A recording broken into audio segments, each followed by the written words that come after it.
Ndugu wapendwa, karibuni Paloti Ministries. Leo ni Jumamosi Kuu ambapo tunasherekea fumbo la wokovu wetu. Jioni ya leo ni ibada muhimu zaidi ya kiliturujia katika mwaka mzima wa kanisa. Na kama mnavyojua, katika sherehe hii duniani kote, kanisa linawakaribisha waumini wapya kupitia sakramenti ya ubatizo. Na kwa hivyo, tunaposherekea ushindi wa Kristo juu ya kifo, tunawapongeza pia waliobatizwa wapya ambao wamepokea kwa furaha uzima uliotolewa na Kristo kupitia kifo na ufufuko wake. Ufufuko wa Kristo bila shaka ndio kiini cha kila kitu tunachoamini na kutumainia. Masomo na zaburi za jioni hii kutoka katika kitabu cha Mwanzo hadi waraka wa Mtume Paulo kwa Warumi, tunaelewa wazi historia ya wokovu, mpango wa Mungu wa kurejesha tena uumbaji wake. Huu ni ushuhuda hai wa upendo wa milele wa Mungu kwa uumbaji wake, hasa kwa wanadamu, na uaminifu wa Mungu kwa upendo huu. Siku hizi tatu zilizopita zinatusaidia kuelewa fumbo kuu la imani yetu. Katika karamu ya mwisho, tulikula chakula pamoja na Yesu Mwokozi wetu, na tukamuona akiwaosha wanafunzi wake miguu ili kutufundisha kwamba upendo ndio kiini cha huduma ya Kikristo. Kweli kabisa, upendo huonyeshwa kwa huduma.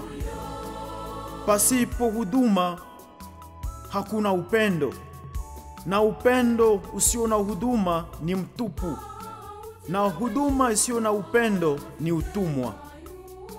Na hivyo tunafika kwenye msalaba na kifo cha Yesu. Hiki ni pia kifo cha ndoto na matumaini ya kila mmoja wa wale wanafunzi wake.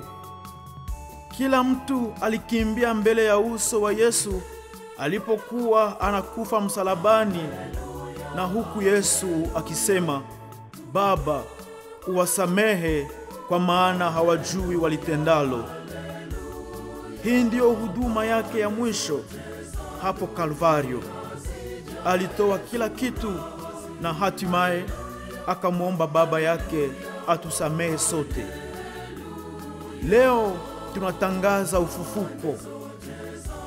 Katika simulizi tulilosoma kutoka Injili ya Luka, sura ya 24, haya ya kwanza hadi 12, wanawake walikwenda kumpaka Yesu manukato, na wakawaona watu wawili waliowaambia kuwa Yesu amefufuka. Kisha wakaenda kuambia wanafunzi wengine, lakini wanafunzi walidhani ni upuuzi. Je, ni kwa sababu ujumbe ulitoka kwa wanawake, au ni kwa sababu ufufuko ni vigumu kueleweka kwa akili ya kibinadamu?